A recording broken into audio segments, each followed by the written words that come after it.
and thank you for joining us here on the Flex Line, a disc golf podcast that's not really about disc golf.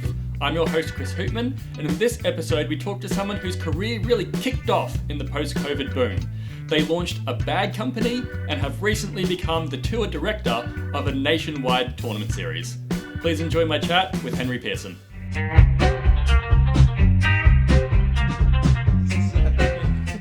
Awesome. Thank you. It's been fun. Get comfortable. Get your mic nice and cozy up to your Bring it in. to your face there. Yeah, bring it right in. Look Bring at it that. in. Oh, yeah. Now we're cozy. Thanks for joining me, Henry. Chris, it's great to be here. Thanks so much for having me. You're most welcome. I'm really excited to have a chat to you. I feel like we've pretty much only had a serious conversation over dinner in Twizel.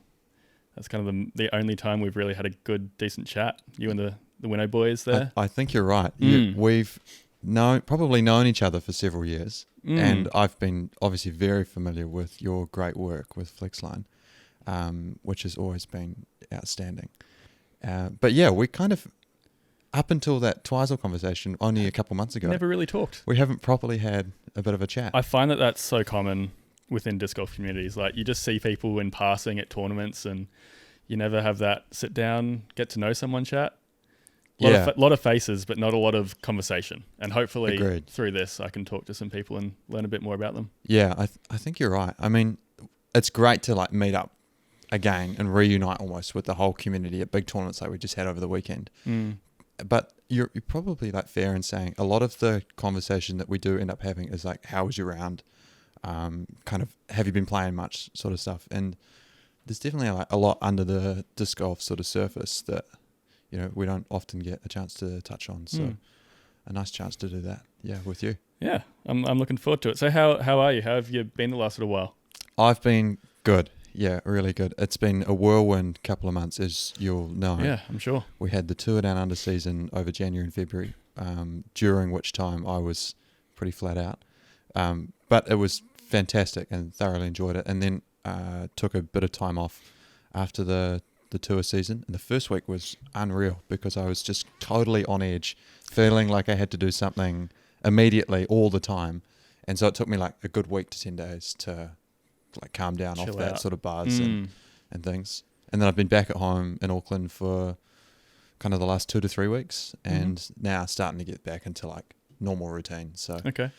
but yeah, things are good. What is a break for you? Like, what do you do to relax, chill out?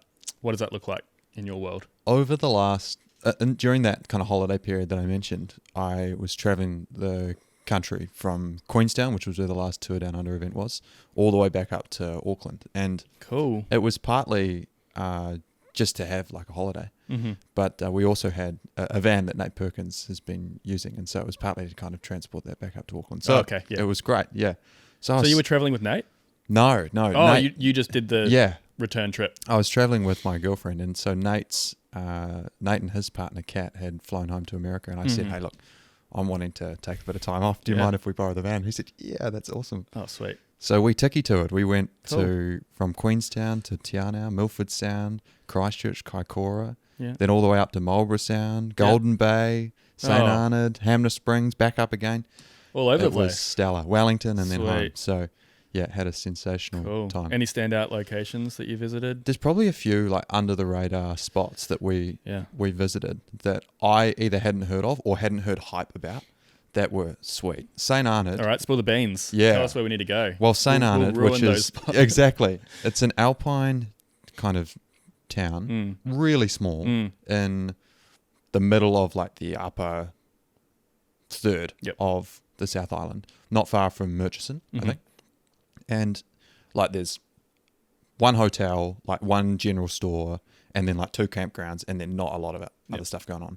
But it was sweet, like super quiet, beautiful scenery, like some nice hikes, like native bush and forest everywhere.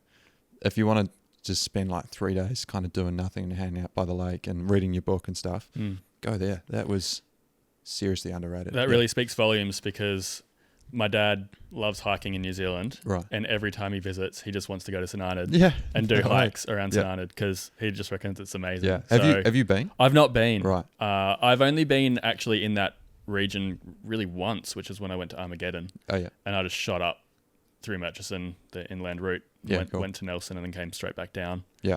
So I didn't have a lot of time to do any diversions and check places out. But I mean, I've heard it from you. I've heard it from my dad. Yeah. Have to get to St Arnaud. Yeah. And probably go on a walk or two. Cause I think it's definitely sounds like a magical place. For sure. Something to tick off the box. As kids, our family always, for 5 or 6 years in a row, we went up for kind of New Year's, Christmas to a place called Pahara, which is Golden Bay, not far from Totranui, just over Takaka Hill. And St Arnaud was probably like on our way up, but we just never bothered. So what I might recommend to any traveller in the South Island is if you are going up and heading that way, which you totally should because Golden Bay is gorgeous, stop off at places like St Arnaud or Maruia Springs or Hamner. Or Maruia is one of my absolute favourite spots. Yeah. Every time we go Lewis Pass, we drop in. Yeah. It's the best hot spring. Way better than Hanma. Yeah. Because it's natural. I totally agree. How can you get on board with chlorinated, like lukewarm water? Yeah. I don't even think it's like hot. It's not a hot spring. It's a warm spring. Like after traveling Japan, where some of them you can barely even sit in. They're that hot. Yeah. And then you go to Hanma and it's like you've just slightly turned the tap on to hot and run a bath. Yeah. It's just really disappointing. But Maruia is amazing. I'm so with you on that. Hamner Springs is cool. Don't get me wrong. Yeah. It's awesome. And probably great for like families. Families, perfect. Yeah. Perfect. Maruia Springs is like next level. If you're going there, if you want to impress a significant other. Yeah. Oh, for sure. Go get a little cabin. Yeah. Maruia Springs. That's where we went for our mini honeymoon.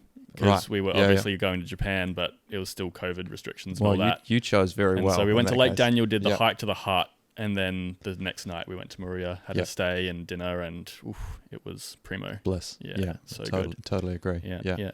Yeah, you were in Japan not that long ago. How was that? Oh, awesome. Yeah. It's actually basically a year to the day, the month. Okay. The season. Yep. So definitely feeling nostalgic. Wishing I was back.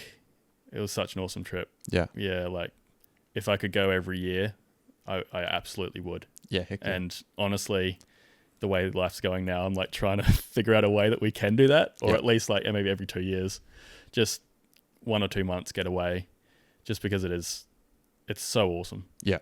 I love Japan, and cycling was incredible. Definitely an underrated way of traveling there. Yep. Obviously doesn't suit everyone. Everyone has different priorities when they're traveling, but for me, it was so enjoyable, the pace and what you get to see that you wouldn't see otherwise. It was really, really fun.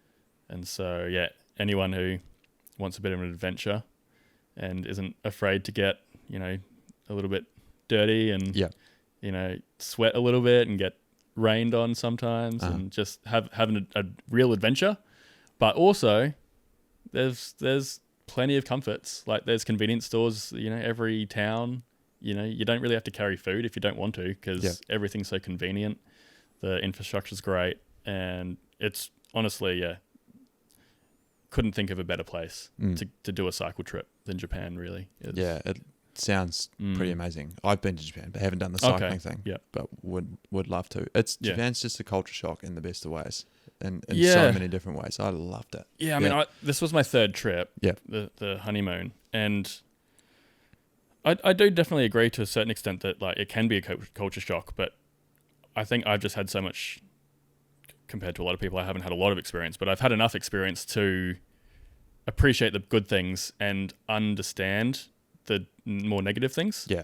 So, it's not like some people go there and it doesn't compute with their psyche. Like they almost reject the way that they live, and they can't kind of handle it's a bit too full on. Yeah. But I mean, like a lot of cultures, there's the urban life and there's the country life. And as soon as you get out of the city, if the city's too oppressive and you can't handle it and there's too many people, like it's not that far actually to get out of town. Yeah. And then you can, like some days we were riding and, you barely talked to anyone. Like there was actually very little human interaction. Right. Obviously you could seek it out if you wanted to, but there was you never felt like you were, constrained by the busyness of a city or anything. Like, it was actually very freeing. And so, yeah, just like anywhere, you can pick and choose kind of the way you want to experience a place. Heck yeah. So, yeah. What was your major culture shock that you mentioned you felt that a little bit? Well, I went to Japan about 10 years ago. I was 18 and we went with my immediate family, my brother, my mum and dad.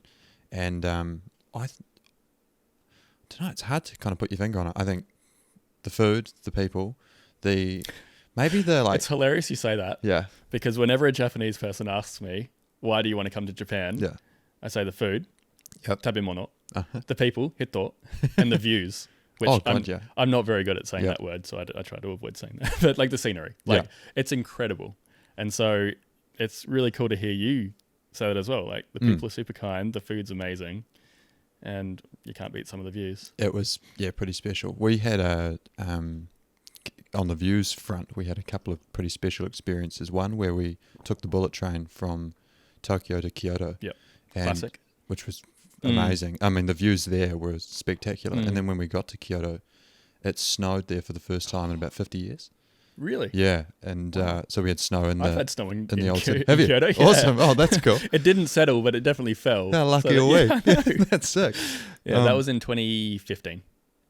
God, you might have been there. The year after, maybe? About the same time as me. Yeah, right. How about that? It might have been... it was 2014, I think. Okay, yeah. But, gee, that's cool. And as you'll know, the old city there is just stunning. And then to see, the romanticism of the snow coming down. Yeah, and it's something else. You're all, woolied up and everything. It was pretty cool. Yeah. The other thing we did was we went north to Niseko, which is sort of a skiing area up in Hokkaido. Yeah, so that was pretty special. The only other two things that I was going to add to that list was the observing the sophistication of systems in Japan is next level. Like train systems, how cities operate, all sorts of stuff. Even within like restaurants and service and how customer service kind of works in Japan. It's incredible. Yeah, everything is so considered at every level. It's not like anyone just jumps into something without considering even just like the philosophy behind it. Like at every point, like you go into like a secondhand shop, and it feels like the owner has a deep ingrained philosophy for the shop that they run. Yes. It's not just like they're doing it to make money and it's like another job to them. Like, it is their life's passion to do what they do. Yeah. And I find that super inspiring. Oh, totally. Yeah. It's one of my like crazy dreams one day to open a cafe or a bar or something in Christchurch, probably, because I don't know where else it would be, but that just has capacity for maybe like 6 or 7 people. Yeah. And I just play records from my record collection that I enjoy listening to, and people come in and they get a drink if they want to.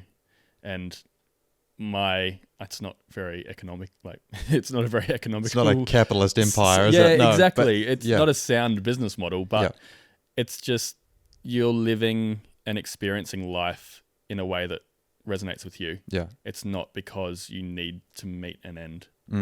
And that may not be realistic in New Zealand, but I feel like that's very achievable in Japan, which is why I have affinity with their culture. Yeah, for sure. Because it's a culture that allows people to just get a tiny shop and run it from, 8 p.m. to midnight every day. And you can just do it. Yeah. And I don't know anywhere in the world that you could do that apart from Japan, maybe. I'm not that worldly cultured, but I think you're right. It's a very unique space in which that kind of subset of experience seems to like thrive. So, yeah, it'd be cool to kind of bring that sort of experience here to New Zealand. We don't.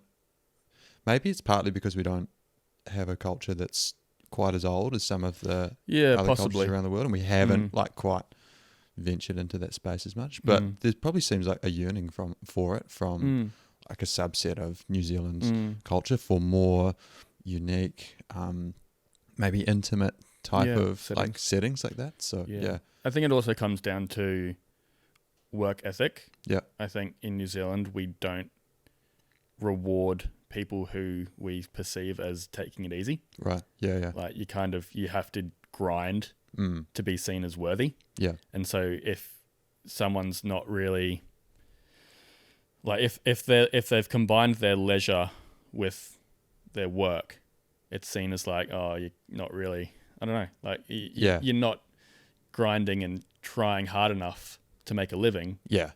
And then also you have the idea of just pure population. Like in Tokyo, it's the biggest city in the world. It's like bigger than New Zealand. Yep.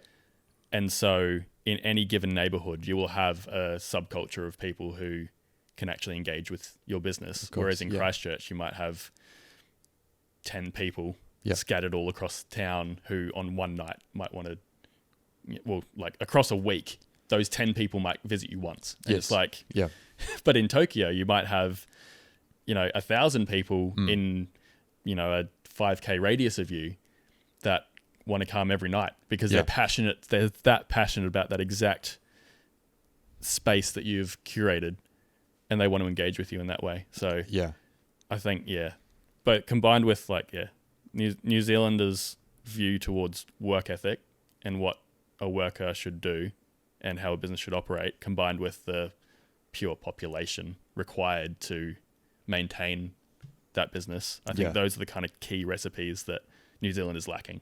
Yeah, for sure. Yeah, I'm totally with you. Yeah. I think the pure population component is so relevant to the space in which we operate in the disc golf space. So, it's hard to, it's been difficult for, a lot of the players in the market here to truly thrive in a self-sustaining, disc golf only kind of business sort of way. Yeah. But obviously as our sport grows, then it only gets, more and more tenable. But I guess pivoting to that, how have you found starting a disc golf brand in Winnow with the population in New Zealand? Do you think that starting a venture of that scale, I'm not sure kind of what your scale of business is or where you thought it could be or where it currently is, but I guess talk to that as to how starting a venture like this in the market of New Zealand has been. Yeah, I started Winnow about 2 years ago. I think it was end or beginning of 2022. And you're right, our market's growing, it's small, it's niche sport, but it seems to be on the up and up. And so I think I got into the disc golf space at a time where we just had our biggest ever boom, post-COVID boom. It was exactly. up and up and up. Yeah. And so in founding Winnow, I thought that there might be a continuation of that trend in some way, and it definitely has. And that's kind of led to other. I think a lot of businesses really jumped on that train and followed it up.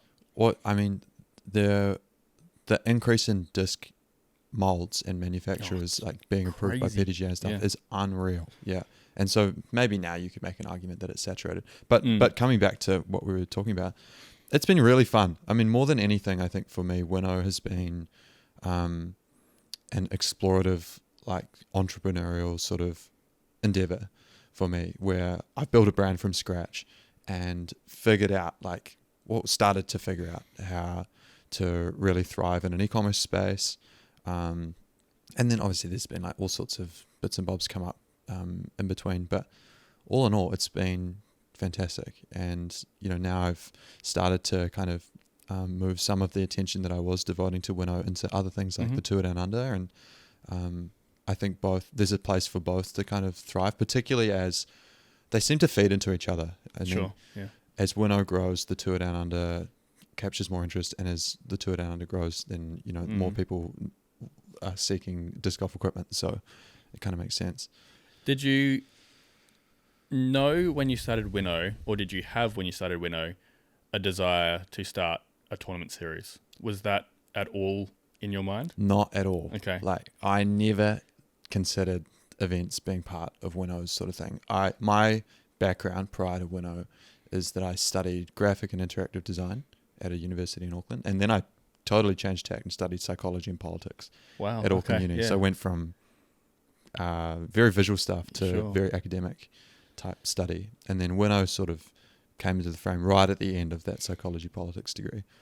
And events were kind of like never part of the initial brand sort of business plan, mostly because I had no kind of idea as to what events would look like, or like whether it was even, worthwhile, or whether my specialty and expertise could thrive in that sort of space. So we came out with our line of backpacks when we first started, and then started to import discs from the world's leading manufacturers. And the discs is interesting because our margins on discs are really small, particularly relative to our own branded product like our backpacks. And the main reason why we started to stock discs was just to generate some regular traffic to the website. And then people might eventually say, hey, I want to get a backpack as well as some discs. The events thing just kind of popped out of the blue on the back of kind of two dominoes almost. One was that Nate Perkins visited New Zealand, as you'll know, this time last year, and he expressed this, he fell in love with the country, and he expressed this desire to bring some of his friends over in coming years, but communicated to my Tour Down Under co-founder Simon Feasey that in order to attract some of the world's best talent, we needed really well organized, a concentrated schedule of events at a time that was suitable for all of the touring pros to come and join us here. And shortly after that, RPM and Winnow were awarded the rights to host the national championships in Auckland. And so I'd had this kind of idea on the back burner that, what would it actually take to satisfy those needs that Nate was talking about to get these people over here? And I think being awarded a major event like Nationals was kind of the catalyst to go, okay, let's wrap something a little bit bigger in and around this tournament. And that's sort of what led to the Tour Down Under coming to be. Yeah. Yeah, I think it's something that a lot of people who have begun a disc golf venture at some point in their journey will reach, because they've become so invested in the community, they see a need to create more events and more exposure. And because we all know that there's a dire lack of events. I wouldn't say dire lack, but there is a lack. Like, there's a need to create more events and get more people playing the sport, because as disc golfers, we all want to play. That's the reason. Yeah. Like, the competitive nature is within all of us, and we want to have those events to compete at. Yes. And I mean, one could look at the calendar and say, on average, there's one event every weekend in New Zealand, but there's one event every fortnight in New Zealand up and down the country. Yeah. Not on the South Island, not in, Canterbury. Yes. And so there are very few events on average in the year in local areas. And I think having, especially like you're coming from Auckland and I'm in Christchurch, I've gone through several iterations of how can I make events work. Yes. For like kind of as an offshoot of Flexline Media, like a Flexline Media sponsored run series or something like that. And I'm not sure if it's I just iterate for long enough and I'm like, nah, it's not going to work. But obviously for you really caught on to the potential that the Tour Down Under could do. And I think that's quite inspiring as someone who obviously is specialized in branding for your own and marketing for your own company, to then pivot so boldly into a big undertaking. Thank you. Which was the Tour Down Under, and then executing it from Auckland down to Paradise, which is a massive area to cover in the country over 4 weeks? Yeah, 4 on the trot, which in is 4 huge. weekends. Yeah, like that's unheard of. Thank you. Yeah. You're right. It was a big undertaking, but it just felt like as soon as we sort of really started to get in behind the idea, it just seemed like all of the incentives lined up. The pros wanted to come here. There was increased demand for like high caliber, big events in New Zealand. The game of disc golf probably needs a real boost in terms of commercial appeal to grow from this grassroots sport, which it has been for a long time, into something that's maybe a little more sustainable for everybody. And so I think what that meant is that there was a lot of buy-in and from all of those like different subsets of the market. We had some great pros come over. There were so many people that were like supporting the Tour Down Under, either by being at the events or watching the coverage online or reposting stuff on social media. It was pretty exciting. And so who knows what will happen like when we come back bigger and better this year. And hopefully we can just build on kind of the momentum that we've already struck up with the season just been. So as someone who has looked at and has run some events with David Rose, Gecko Disc Sports, we often find the hardest part of running an event is getting sponsorship, getting cash, getting support to help run it for prizes and whatnot. You had some pretty big ticket sponsors for the tour. How did you start those conversations? And if anyone's watching who wants to perhaps run their own events, like what are the best ways to look at sourcing sponsorship and just opening those conversations, basically proving value for money for your sponsors? Like, what do you have to do? It's funny you say that you felt the sponsorship component was one of the harder things. For me, I find that one of the most exciting things, and it's the other stuff of the tournament that I find really difficult. No, I really like doing. I'm a doer. Right. I'm just like, get me on the ground, just let me do the hard work. It sounds like you and I could combine our efforts quite well and be a really good complementary pairing. Coming back to your question, so we had some, as you mentioned, some really special partnerships this year. We had Idio Sports come aboard and contribute about $40,000 worth of product in prizes and players pack contributions. And they also supported Corey Ellis to join us here in New Zealand. And then GK Pro, our special media partners, they were here from the US, which was pretty cool. And then we had a few others as well on the side. But those sort of partnerships, I think, just mostly came on the back of cold emailing or DMing certain people. And initially we contacted players that were quite intimately like involved with those brands. So Corey Ellis, I DM'd him on Instagram, and he was keen on coming to New Zealand. And as part of that introductory kind of message to Corey, I said... Was that cold without any insight from Nate Perkins, or had they already had a conversation? Yeah, good point. I don't think Nate and Corey had spoken directly about it, but Nate had kind of been singing the praises of New Zealand. Just in general. And already sort of sowing the seed of the Tour Down Under with the Disc Golf Pro Tour community.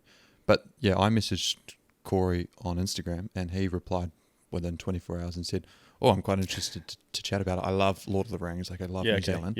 And then we got on the phone and as part of that conversation, I knew that or anticipated that it was going to be difficult for a lot of the pros to just truly come down on their own bat. It's a huge investment. Exactly. Yeah, you're right. And, not only to get here because the flights are expensive, but then also you've got a bunch of stuff of costs and expenses to cover while you're here.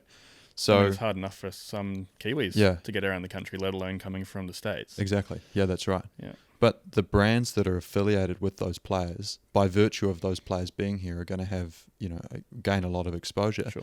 And so there's an incentive maybe for those brands to back both the player and maybe the tour in some capacity to really, like, what would you say, make the most of that player's presence in New Zealand. So I think if I was to impart any advice in this space, what I would suggest is maybe two things. One is maybe keeping an eye out for how, who or how you can offer some sort of incentive to partners or sponsors or brands to get in and behind your event. It might be the case that if you're doing a local event that doesn't necessarily have the international involvement of our event, that there's some sort of incentive that you can drum up for that local event to get in behind, local brand to get in behind your event, because maybe it looks good for them to be giving back to the community in some way, or maybe they get some exposure out of it from a really localized subset of the market, or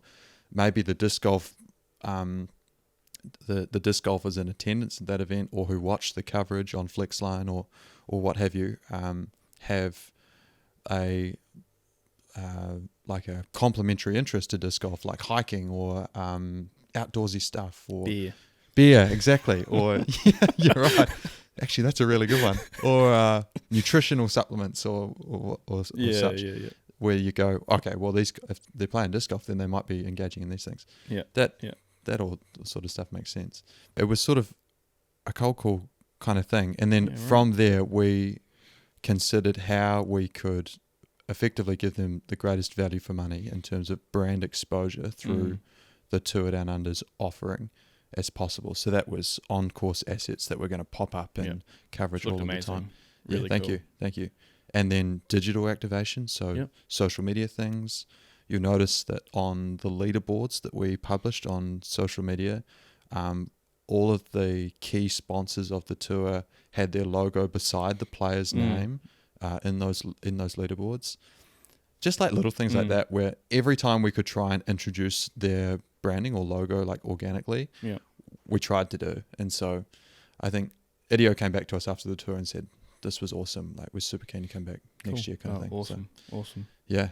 That's covered really a lot there. It's definitely pretty dense. I guess touching on that social media stuff, I can only assume that it's just been you as a one-man band doing a lot of that? Or kind of, do you have a team?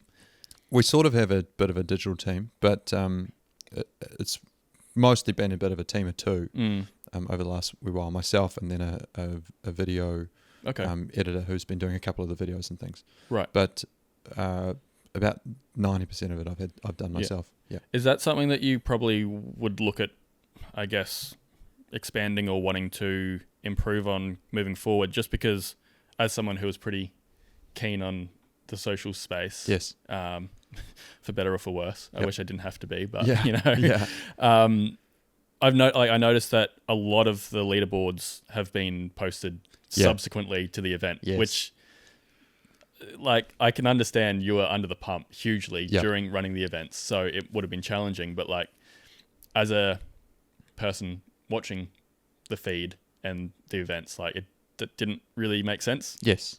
Like, so is that something that you would want to try to make more chronological sense, posting it during the event, that sort of thing? Absolutely. Yeah, for sure. I mean, that it makes sense to post the leaderboard for the day, the day at the end of the day. Yeah, you're right. But do you have to like individually curate the leaderboard, or do you have a software that generates it? I've been individually curating them all. That's brutal. Yeah, which it takes tough. time. That takes time. It does, yeah. So it was taking me about 45 minutes to per re-edit the leaderboards.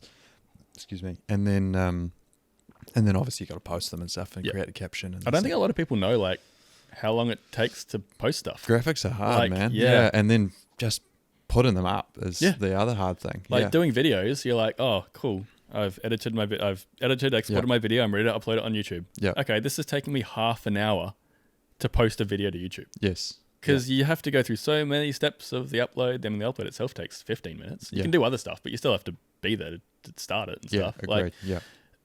Like it's a slow process. And if you don't have people doing it, I mean, we can't pay people salaries to do these menial jobs. So like, it's hard work. Yeah, agreed. I mean, I took on a lot of the kind of components of the Tour Down Under's operation myself this year, mostly because we didn't have a lot of capital to be able to hire talent. But part of the mission of the tour in its first season was to put it in a position where it became an investable kind of opportunity. And so that should hopefully give us some capital to now hire some people to support us. So we'll expand and have a digital team. And we'll have an operations team and a couple of other things, which will mean that the tours, kind of meeting some of the things that you mentioned before. The other thing to note is that we've been kind of continuing to post out some of the tour content retrospectively, like those leaderboards you mentioned. And the only reason why I still feel like it's valuable to still do that, even though it's like a week after or something, is that prospective sponsors for upcoming seasons will look back at our social media stuff and see what's there. And they don't necessarily look at it and see the context of, was this posted, the day after? They might see that it's just still chronologically in order. Yeah. So I still feel from that perspective it's worthwhile. But obviously it's kind of confusing from... As a spectator. Yeah, exactly. Yeah. But all of that should pretty much be alleviated. Yep. Yeah, coming forward. Have you had much conversation with groups that are already doing this, such as the Pro Tour, in terms of expanding your team and getting a bit of a guide as to where to allocate funds for building growth? Or are you just going in basically with very little guidance and just kind of going off what you've learned yourself from this year's Tour Down Under? The season that we just had was kind of more the latter, where we didn't really have a heck of a lot of time to inquire with other operators to seek some advice. Whereas this season coming forward, we've already had some great conversations with people both in the disc golf space, but also outside of the disc golf space, awesome. but Yeah, still in the like sports promotion area. Okay, right. Which all together provide ample knowledge and learnings and stuff for us to build into the Tour Down Under concept.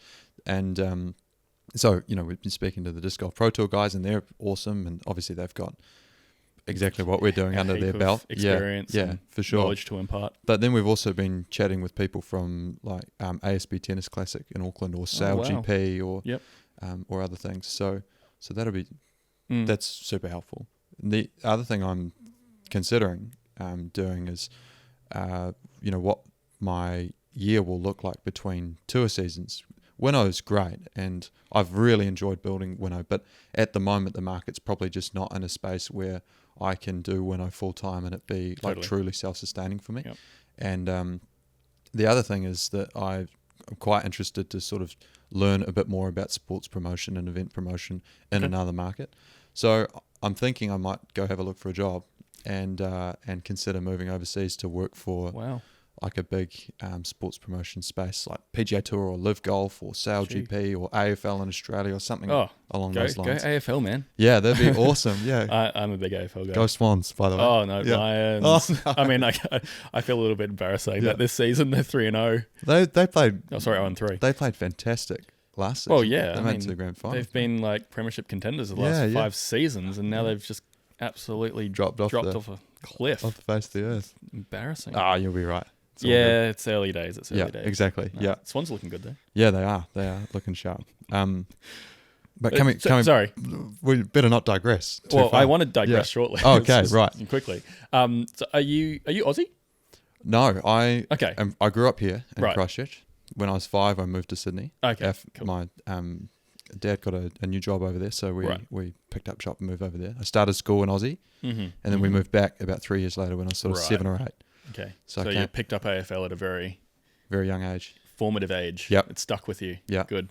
Yep. And NRL actually at the same time. Right. Yeah. So I like AFL probably a bit more than I like NRL. Cool. Nice. But yeah. You've got more of a AFL build. I do. Yeah. A bit more of that sort of like decathlete, lanky, type, long, lanky look. Yeah. I guess just disc golfer as well. Like it's good. I've got a body the type sort of, that suits both. I've got the Gannon Burr like alien type. Yeah. Limbs akimbo sort of look, which is good if you can control the limbs akimbo. But how often do you feel like you've got them under control? Well, rounds 1 and 2 over the weekend, I felt like I was way out of control, Yeah. and the limbs were flying everywhere. But I sort of managed to wrangle them together in some coordinated fashion. Round. Yeah, in the final round. So that's good. Yeah, so that was good.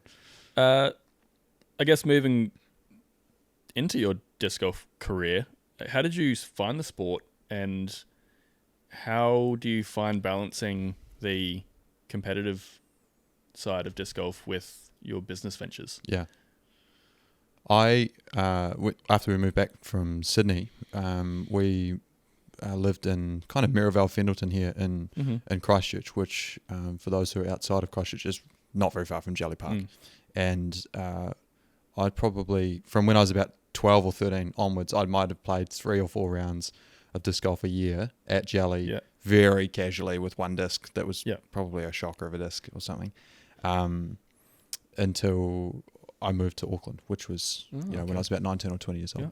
So I knew of disc golf for a long time, and our family would often head to Queenstown, and so I knew of the gardens too.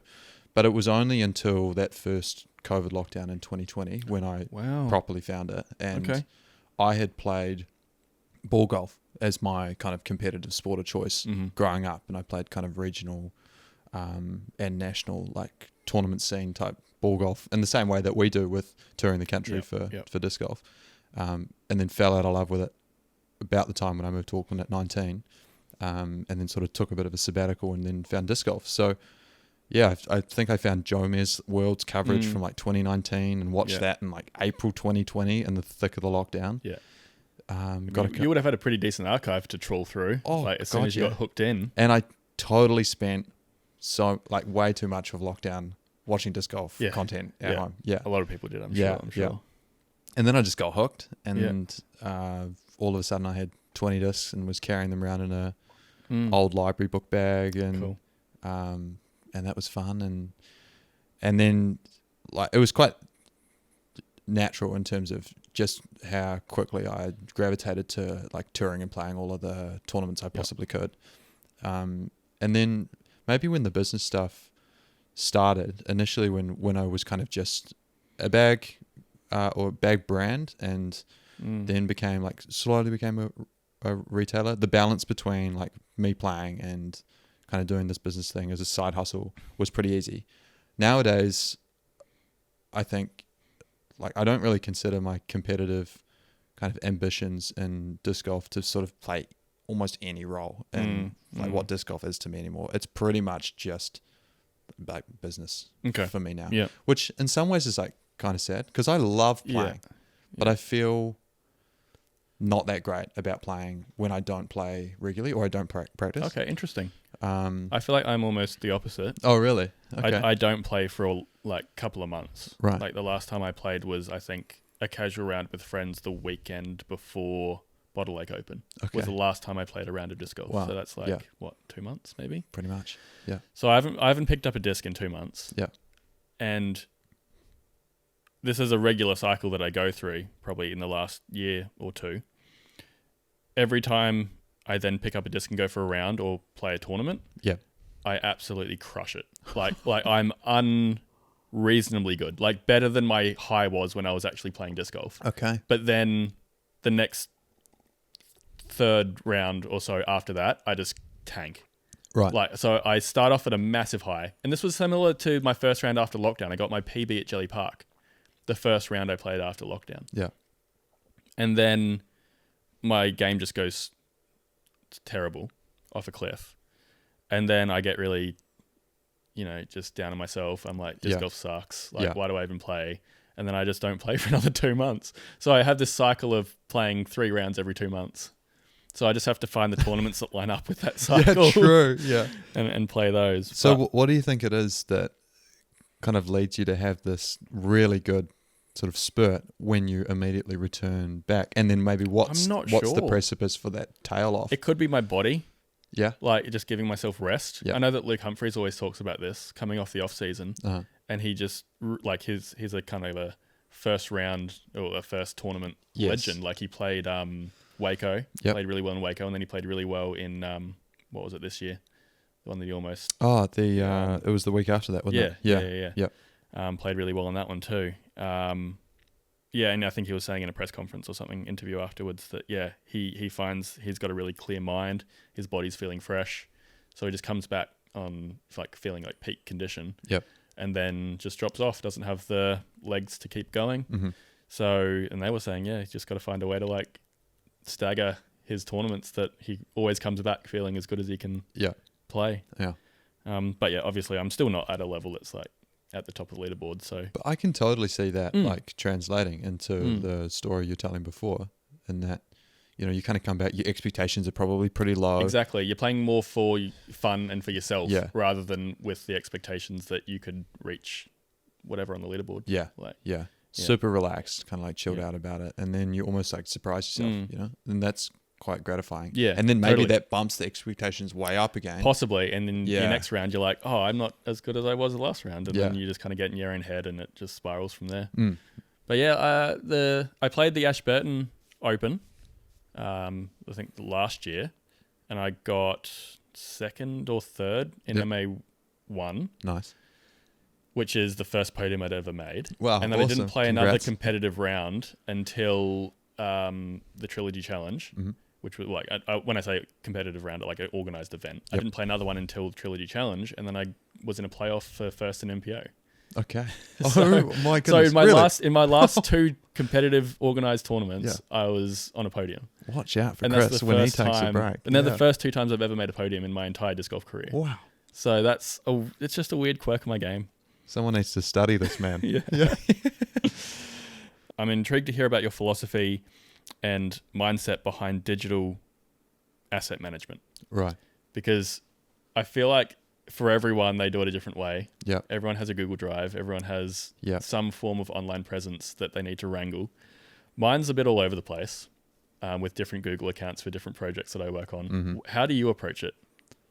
I am totally all over the place. It's bad. It's shocking.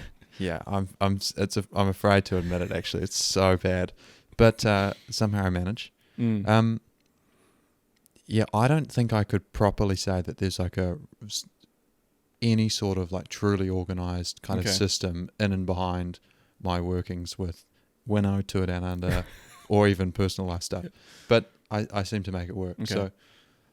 So you're like a duck swimming, like above water, cool, calm and collected. You've got it all together, and underneath it's just like chaos. Yeah, like keeping you afloat. There's a good analogy for this, maybe. Years ago now, I worked for a furniture maker for a couple of months as a bit of an apprentice. This was between... That's awesome. I love woodwork. It was super fun. Yeah, really cool. And we were working with real wood, like real timber. Hardwood. Yep. And making things like beautiful kitchen benches and tables for things and fit outs for stores. Anyway, he was an interesting guy because he'd worked for some sort of prince of Italy for 20 odd years and had all of this incredible kind of experience, in and around his work. But his workshop that he worked in, it was just the two of us, was a total mess. Or at least from the outside looking in. And so one day, as the intern trying to impress the boss kind of thing, I went to the workshop. He was homesick, and I was just sort of coming up with tasks to do for myself. And so I completely tidied the whole workshop, and there was tools everywhere. You know the story. I know where this is going. Yeah. So then he returned, like in the coming couple of days, and couldn't for the life of him figure out where anything was. And in and amongst all of the chaos that was the workshop, he had pretty much had this sitemap in his head for where he could find everything. And I would compare my digital kind of archive or collection of files kind of to that. It's totally all over the place from somebody else looking at it. And there's no organized like system to it. But I know where everything is, and I can find something in an instant kind of thing. Yeah. It's pretty much how I'm operating at the moment. I don't think it's sustainable, particularly as the Tour Down Under starts to like bring in more personnel. Yeah. Like that sort of system's just not transferable to a team. A one-man band isn't compatible with a team environment. Yeah, exactly. And so Winnow and Tour Down Under aren't going to be my own thing for too much longer. Sure. So I think that system's going to be put to bed pretty soon. Yeah. How do you do it? Does any of that kind of like resonate? I definitely. I think more in a physical space. I understand like with the workshop scenario. I always go into. I mean, I'm setting up this studio, ideally to be a photographic space, right? Video as well, obviously, but primarily for my freelance photography. Yep.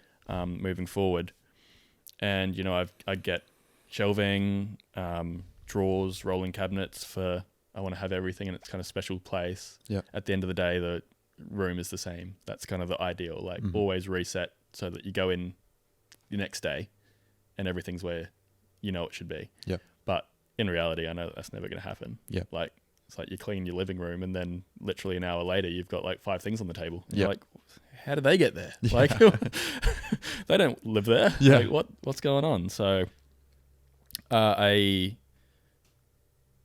channel I follow is Tested by Adam Savage. Okay. I'm not sure if you I know you know about Adam Savage. He's from Mythbusters. Yeah. So he's got a really cool channel called Tested, which he basically just does projects that he wants to do, answers fan questions. It's really insightful, to learn like the workings of a maker who has such a obviously wide breadth of experience over so many disciplines, and a lot of knowledge that he imparts, which is it's really interesting. But it's in his own personal workshop, and it is definitely the kind of place that you walk into and it would be overwhelming. There'd just be like stuff in the roof, stuff all up every single wall, every single surface.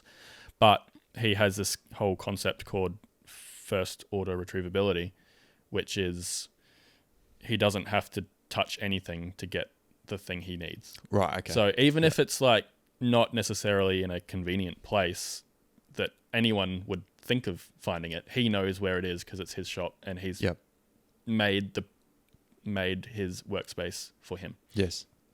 And I think one thing that helps that he taught me through his videos is whenever you're looking for a place to store something, when you're packing up or you're saving a document on your computer or something, always save it in the place that you would first look for it. Yes. So pretend that you are looking for that thing at that moment and say, where would I look for this if I had to find it? Yeah. Then put it there. Mm-hmm. And so that's often the way that I approach things when I'm doing digital asset management. Yeah. I'm just like, if I had to search for this file in a year's time, where would I go? Yep. So that's helped a lot. And also just archiving stuff. Well, I downloaded a little program that can get a file index and folder index of drives. Okay. And then so I plug a drive in to my computer, I run that program, get the file list, and then save it to a text document, and then I save it on my documents. Yeah. So it's always on my computer. And so, for example, you wanted some content from me recently, and so I just went into my file list from all my drives. I searched, whatever tournament that was, and it came up, and I was like, oh, it's on drive 2. Grab drive 2 out and get the content. So that's been a big help as well. That sounds at least one level of sophistication up from what I'm doing. So don't look at my Google Drive though. My Google Drive is chaos. Okay. Yeah. Yeah. And honestly, like I've got 3 or 4 Google accounts for different YouTube channels. Yep. That they're just projects that I've started up and I don't know how long they're going to go for, but they're just sitting there and I'm like, I don't want to have to deal with this stuff, but I've made it, so I have to. Like, it's like you're giving birth to something and you're like, I can't just kill it because like it's still got value to someone somewhere, but it's just clogging up my list of accounts. Right, I see. Yeah. But I think that's the challenge that everyone's going to go through as the world gets more digital content. Like we're all digital people. And increasingly so, like you said. And websites are even worse because you have to pay for them. Yeah. So as soon as you make a domain and then you invest enough into it that you don't want to lose it, you have to pay for your domain for the rest of your life. It's regardless just like, of whether it's me? active or not. Yeah. It's the worst. It's silly. Yeah. Yeah. Like I recently disabled the hosting and email for my personal photography business. Yep. But I kept my domain. But that means I lost all my emails. Oh. Because, I back them up, but I don't think I don't know if I have a client that can read them. Right. I knew that I was backing up data, but I didn't know how I would actually access that data. Right. Okay. So it's there, but I don't know how to access it. Yeah. But then, I kept Flexline and Flexline email because I was like, I'm going to continue operating in that space. But now I want to pivot more into freelance photography. Yep. And I'm winding back Flexline to some extent. Right. And I know that I can still operate Flexline as a arm's length business from my freelance. Yes. But I can't operate my freelance from an arm's length from Flexline. Right. Because, my freelance is me. Yes. I'm not Flexline. No. necessarily. No. Yeah. So I kind of got it the wrong way around. So now I have to take away the hosting for Flexline eventually. And then, so it's always a juggling act. That's down the line. A problem for another day kind of thing. Yeah.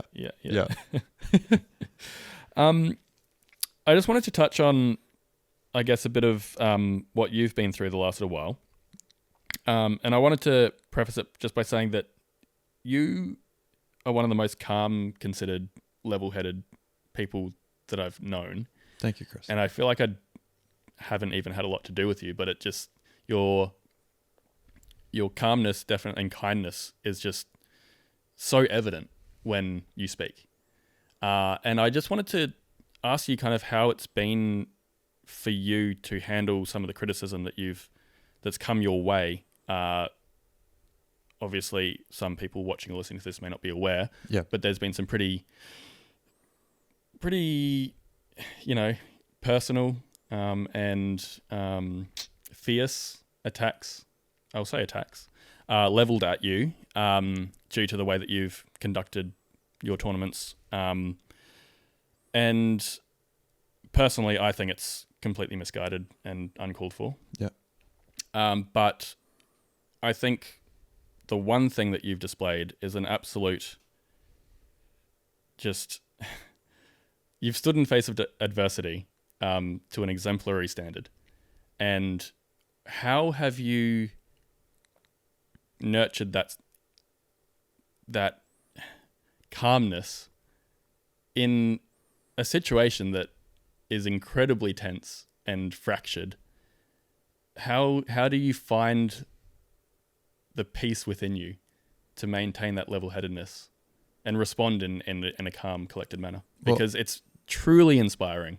Thank you, Chris. Firstly, thank you. That's so nice of you to say all of those things. You're right. It has been quite a challenging couple of months almost with various sort of things cropping up of the nature that you described. And more than anything, I find it quite perplexing and maybe a little bit sad to see, really, mostly because I feel that kind of conversation, or I'll just maybe preface that by saying I think there's a big difference between collectively sort of trying to improve certain ventures or things, and another is really trying to tear stuff down, maybe from a place of jealousy or politics or whatever. So it's been quite odd, but what I think, just to give maybe some of your viewers a bit of context that might not be aware of the specifics of what we're talking about, is that the tour down under, over the summer that's just been, we hosted 4 events over 4 weeks, and most of those events were fantastic and went off without a hitch. But we'd prefaced or positioned those events as being truly premier in terms of their organisation, logistics, presentation, the media supporting those events, and so I think that set the bar high in terms of expectations for what would eventuate when the season finally came around, and our national championships in Auckland fell short on some of the operational components that we really would have liked to have nailed, which we did nail at some of the other events, and with good reason. There was some criticism levelled at those events, which I spoke to at length on another podcast and another comms, and took responsibility for as the tournament director. But then there was a very small subset of the market who sort of saw that as an opportunity to maybe attempt to really dig into the tour down under and tarnish reputation. That's right. Yeah. Try and make an example of us, kind of thing, which was positioned more so as a personal attack on myself as the frontman, maybe for the tour, as well as some others who were notable contributors to the tour, as opposed to maybe constructive sort of suggestions or feedback around the ideas that were underlying that criticism, which again were totally warranted. So, but to come back to your point about the degree of maybe calmness or consideration, composure, that I try and bring to these sorts of things. One of the kind of life experiences that I've had that is maybe relevant in this space is that I am currently, or have been for a while, a member of the New Zealand Army, and I'm a member of what's called the Territorial Force, which is you go and do your basic training in Waiouru in the middle of the North Island in the desert, and then once you graduate you go back home and you return to normal life, and then throughout your years ahead you just do upkeep training throughout your year. So 20 days in a year, for instance, is I think the minimum requirement. But during that basic training block, which was about 2 months in Waiouru, very early on in that training process, I had kind of recognised that I was racing around, like trying to get to certain timings on time, and in the process of doing so was making like crazy number of errors, which was adding to the number of stuff that I had to complete in order to make those timings. So I was observing that both in myself and also in my fellow trainees that were there. And so I think about 3 or 4 days in, I decided, all right, I'm going to change tack and just, rather than run around and race to everything and try and shovel my gear back into the places that it needs to be, I'm going to do it super calm and composed and just like gingerly walk like I would any other place. Yep. And it got to the point where I was making almost no errors and making every timing without fault and doing it in such a way where I was just cool, calm and collected and had no stress. That was like, I'd always been pretty like calm, but that was completely like kind of revolutionary. Yeah, absolutely. And so I think in many ways I now bring that philosophy to kind of all facets of my life. I think I've always generally been pretty unemotional when stress has kind of come to the foray, but yeah, that in combination with that experience that I mentioned before is probably what leads me to kind of be in that place. And the other thing is like particularly with something like the Tour Down Under, where we don't necessarily know what's going to happen in the New Zealand space and what kind of events are going to evolve. You have no idea like who you're potentially going to be working with in the next 4 or 5 years. Yep. So to continue to maintain friendly relationships with everyone, you must be, is so important. Respectful. Absolutely. To everyone. Yeah. So, there's every possibility that the Tour Down Under will either find a reason to or an incentive to work with people who've been quite vehemently critical of the tour, in years to come. And by which point you'd think, well, all of that history is going to be the foundation for your relationship there forward. So it seems from my perspective that any way I can maintain a really healthy and friendly relationship with those people is like better for everyone. And it's also like in the moment, way funner. Like it's for sure way funner to be friendly to people than be a dick. So maybe it's just my general nature. That's maybe what you could boil it down to. Yeah, that's really interesting. I guess I think a lot of people would see people coming from a military background or a military perspective as pretty cutthroat and no nonsense. Get to the point, have probably an air of superiority, maybe aggression, belligerency, and that's really heartening to hear that you view it from a different perspective of take it slow, chill out, calm, don't rush things, take your time, because I think in a lot of situations certain people have been incredibly quick to judge, probably from perspectives that are deeply ingrained and behavior that is deeply ingrained and haven't really had the, I guess, self-awareness to step back and look at the bigger picture, which as you said is disappointing to see. I think also potentially having slightly misguided conceptions on what the community wants and expects in a way. I'm not going to mention names or anything, but just seeing some of the thoughts shared on social media surrounding this issue. Just, trying to change the perception of other people who are interested in this particular issue and engaging with this issue. I just think they're a little bit misguided. And not actually the values that the majority of the disc golf community hold. I mean, I don't want this to be a podcast that engages in the fray. No. But I think it's worth mentioning that, there are so many people in disc golf in New Zealand that support you and have had positive interactions with the Tour Down Under. And it would be remiss of me not to use this space to, lift you up, because I think what you've brought to New Zealand disc golf for your first ever tour, with such optimistic standards that I'm sure you hold to yourself. Yeah. Such high standards has really set the foundation for continued success in whatever capacity that is. Oh, thank you, Chris. Yeah, look, that means a lot. And I think you're bang on.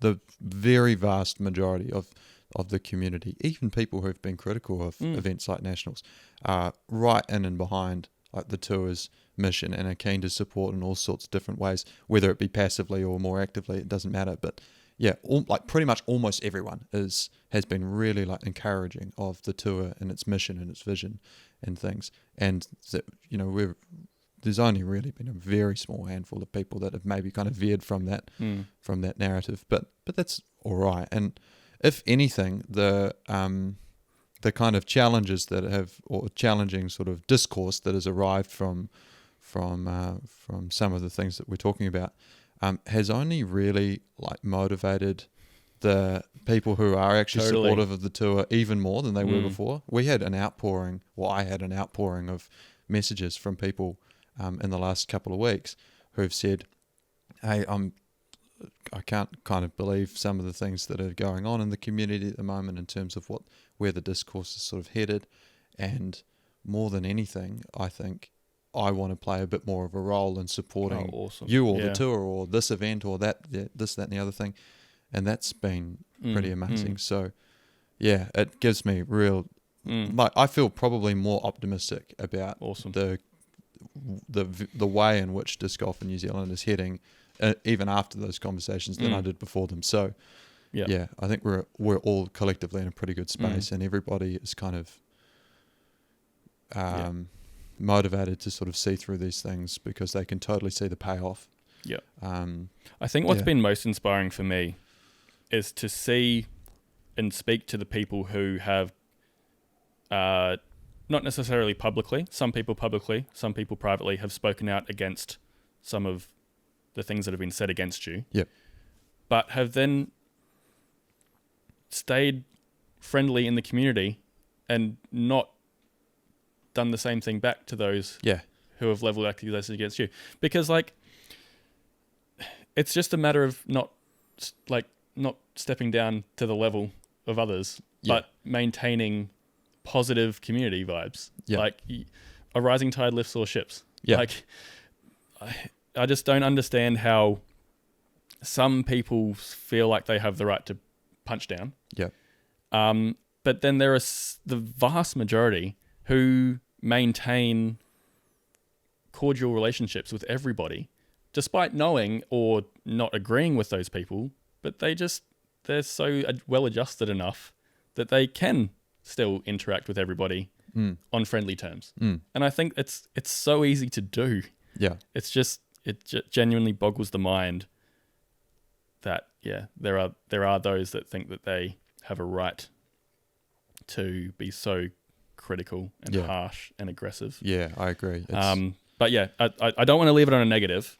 So I want to focus on those who are positive, always friendly, and being great ambassadors for the sport. There's plenty of them. So I'm happy to say you are one of those people. Thank you, Chris. And, thank you. No. And I guess we'll leave it here. Cool. It's been fantastic to chat with you. I have so much more that I would love to chat with you about.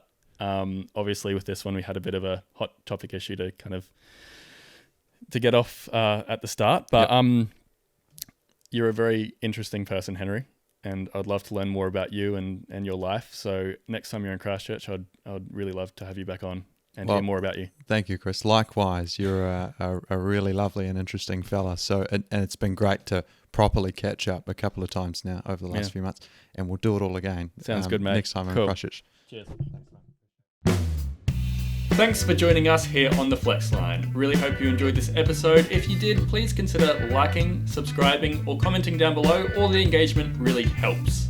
Thank you for tuning in, and we'll see you in the next episode.